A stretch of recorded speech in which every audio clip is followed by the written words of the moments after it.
Students, ये video class 7th के लिए है और हम पढ़ रहे हैं ज्योग्राफी का चैप्टर 5 द एटमॉस्फेयर। ठीक है, तो आज हम पढ़ने वाले हैं एटमॉस्फेयर के बारे में कि एटमॉस्फेयर क्या होता है। ठीक है, कंपोजिशन ऑफ एटमॉस्फेयर पढ़ेंगे और एटमॉस्फेयर की वजह से हम कैसे प्रोटेक्ट होते हैं ये हम पढ़ने वाले हैं। तो सबसे पहले कि एटमॉस्फेयर क्या होता है, तो हमारे चारों तरफ क्या है, हवा है। हम जहां खड़े हैं वहां पर क्या है, हवा। आप जहां बैठकर वीडियो देख रहे हो वो भी आपके आसपास भी क्या है, हवा है।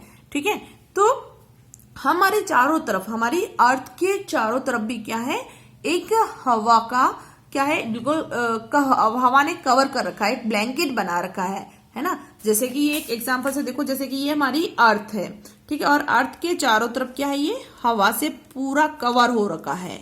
ठीक है, और ये हवा क्या है, गैसेज होती है, अलग अलग तरह की गैसेज है इसके अंदर।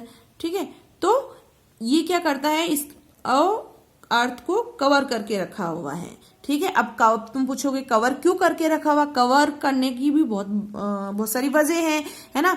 ये हमारे लिए बहुत ज्यादा हेल्पफुल है, तो इसके बारे में हम थोड़ा आगे पढ़ेंगे। पहले हम इसका पढ़ेंगे कंपोजिशन ऑफ एटमॉस्फेयर पढ़ेंगे कि जो ये एटमॉस्फेयर जो बना हुआ है, जैसे मैंने आपको कह दिया कि ये एयर से बना हुआ है, ठीक है ना, गैसेज से बना हुआ है। तो कौन कौन सी गैसेज से मिलकर बना है, तो ये हम देखेंगे। ठीक है, और जिन जिन गैसेज से मिलकर बना है, तो क्या वो गैसेज हमारे लिए हेल्पफुल है, ये सब कुछ हम अब पढ़ने वाले हैं। तो कंपोजिशन ऑफ, हम पढ़ रहे हैं एटमॉस्फेयर। तो कंपोजिशन ऑफ एटमॉस्फेयर में हम देखेंगे कि जो मेनली जो ये एटमॉस्फेयर जो बना हुआ है वो किससे बना हुआ है, नाइट्रोजन और ऑक्सीजन से बना हुआ है।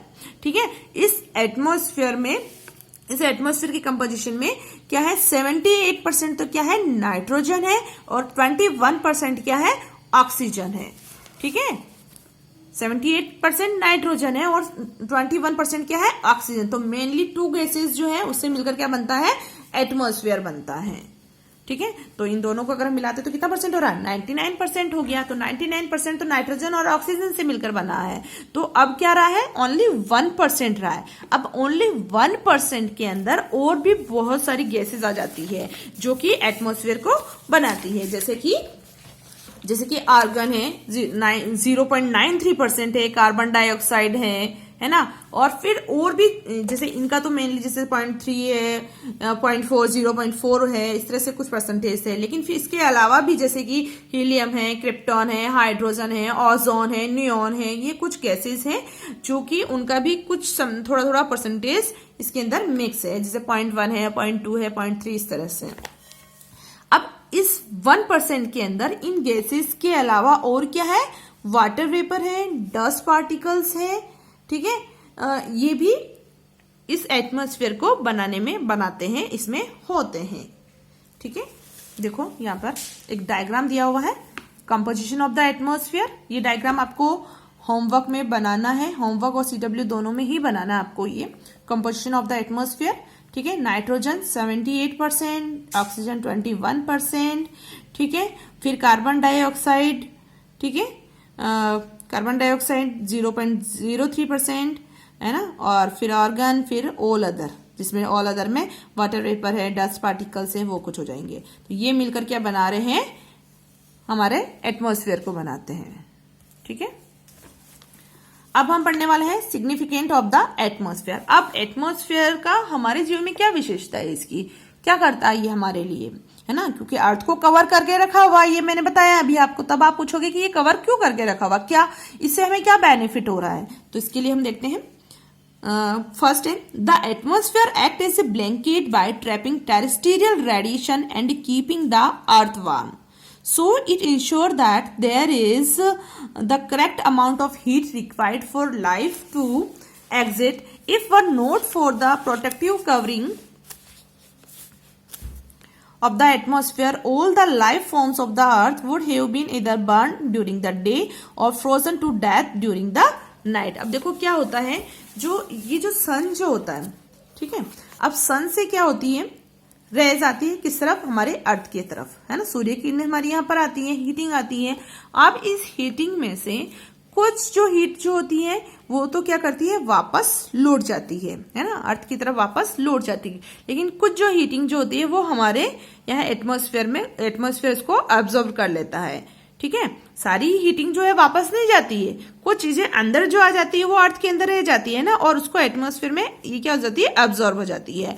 अब क्या होता है, ये हमारा एटमॉस्फेयर का अब मुख्य क्या काम रहता है यहाँ पर, उस हीटिंग को क्या करता है, वो एक बैलेंस बना के रखता है, जिसकी वजह से पृथ्वी पर ना तो इस एटमॉस्फेयर की वजह से ना तो पृथ्वी पर ज्यादा गर्मी रहती है और ना ही ठंडी रहती है। अगर ये एटमॉस्फेयर नहीं हो तो या तो पृथ्वी जल जाएगी या फिर जम जाएगी, है ना, बर्फ बन जाएगी।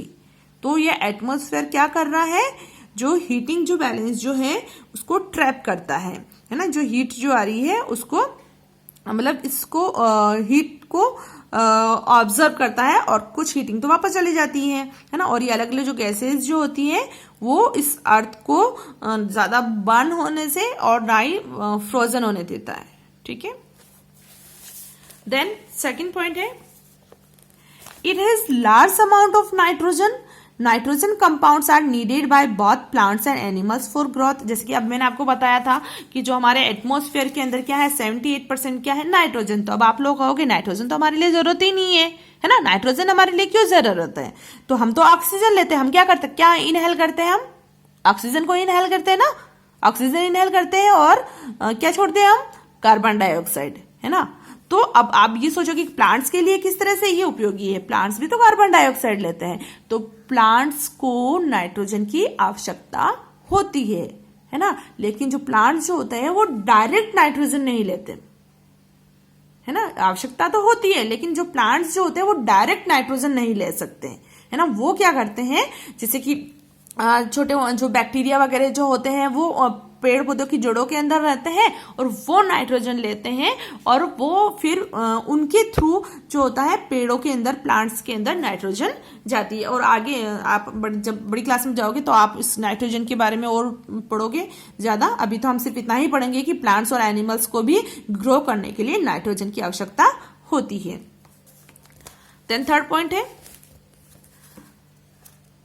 the carbon dioxide in the air is used by plants for photosynthesis, is also control the earth's temperature by observing the heat radiate from the surface and keep the earth warm. This is known as the greenhouse effect. देखो, the carbon dioxide जो है वो क्या करती है, उसकी वजह से पौधों के अंदर क्या होता है, फोटोसिंथेसिस की प्रक्रिया होती है ना। और it is also control the earth temperature. इसके अलावा जो अर्थ का जो टेम्परेचर जो होता है उसको भी ऑब्जर्व करती है ना, और जिसकी वजह से अर्थ जो है वो ज्यादा गर्म नहीं होती है ना, उसकी हीटिंग को ऑब्जर्व कर लेती है, और इसे क्या कहा जाता है, ग्रीन हाउस इफेक्ट कहा जाता है। इसके बारे में मैं आपको थोड़ा और अच्छे से बताती हूँ। देखो यहाँ पर एक मोर टू नो में दिया हुआ बहुत ही अच्छा ग्रीन हाउस इफेक्ट आया है, तो मैं चाहती हूँ कि आप उसको अच्छे से समझे। देखो, a part of the heat from the sun is observe by the atmosphere that keep the earth warm to sustain life. अब देखो क्या होता है, जैसे कि मैंने आपको यहाँ पर बताया था कि जो सूर्य की कुछ किरणें जो आती है वो अर्थ की तरफ आती है। यहाँ पे थोड़ा अच्छा सा डायग्राम बना देती हूँ वापस से। ये सन है और ये अर्थ है, ठीक है, और ये हमारा एटमोस्फेयर है जैसे कि, ठीक है। अब सूर्य की किरणें अर्थ की तरफ आती है, ठीक है, तो अब यहाँ पर कुछ किरणें तो वापस चली जाती है और कुछ क्या करती है, इसके अंदर रह जाती है, ठीक है। और वो क्या करता है, एटमॉस्फेयर उसको ऑब्जर्व कर लेता है, जो कि यहाँ पर लाइफ को मतलब बनाने के लिए, लाइफ यहाँ पर सरवाइव होने के लिए यहाँ पर वो हीटिंग जरूरी होती है। As the earth warm up, it radiates its own heat in the form of infrared rays. Some of it escape into the space. The rest is absorbed by greenhouse gases such as carbon dioxide, methane, and nitrous oxide. However, the amount of greenhouse gases has increased tremendously due to human activities related to the burning of fossil fuels, pollution from industries, etc.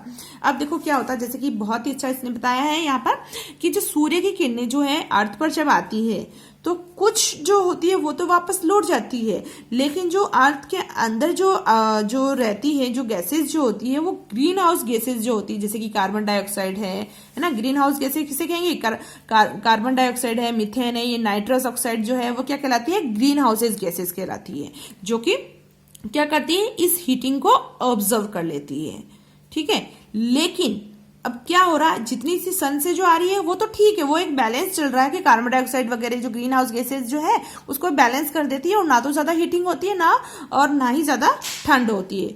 लेकिन अब क्या हो रहा है कि जो human की activity की वजह से, जैसे कि गाड़ियों के चलने की वजह से, फ्यूल की वजह से, फैक्ट्रीज स्मोक की वजह से क्या हो रहा है, जो टेम्परेचर बढ़ रहा है ना, उसकी वजह से पॉल्यूशन बढ़ रहा है और पॉल्यूशन की वजह से क्या होता है, अर्थ वार्म हो रही है, गर्म हो रही है। और इतना ये क्या नहीं कर पाती है, जो दूसरी गैसेज जो वो उसका एक बैलेंस नहीं बन पाता है और जिसकी वजह से क्या हो रहा है, अर्थ का जो टेम्परेचर है वो बढ़ता जा रहा है। ऐसे consequence this gases are observing more heat and warming of the earth which is referred to as the global warming. और जो क्या कारण बना रही है, गर्म होने का, ग्लोबल वार्मिंग का कारण बनाती है। Therefore, the responsibility is on us to reduce the use of fossil fuels and avoid deforestation by planting more trees. Connected to the concept of that the carbon footprint, the total amount of greenhouse gases emission by an individual organization or thing.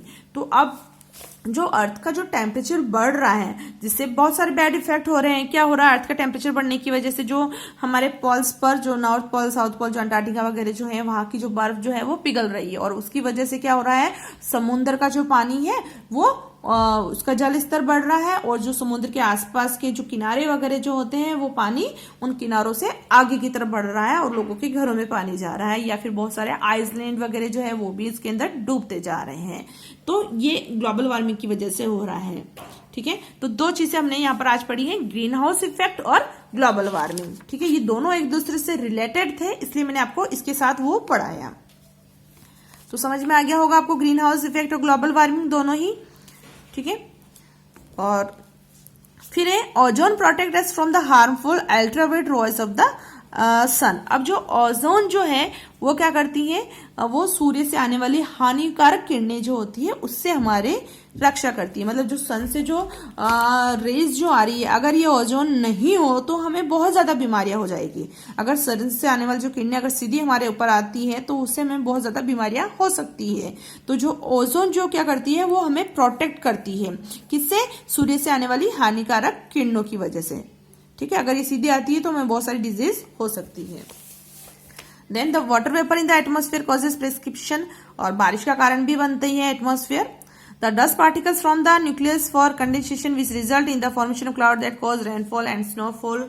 ठीक है, water vapour की वजह से precipitation होता है और dust particles वगैरह की वजह से कंडेंसेशन होता है और उसकी वजह से क्या होता है, बारिश होती है। ठीक है, तो ये हमारा एटमॉस्फेयर के कारण हमने पढ़े हैं। आज होमवर्क में मैंने आपको सिर्फ यहाँ दिया है कंपोजिशन ऑफ द एटमॉस्फेयर, ये आपको बनाना है। Okay, thank you.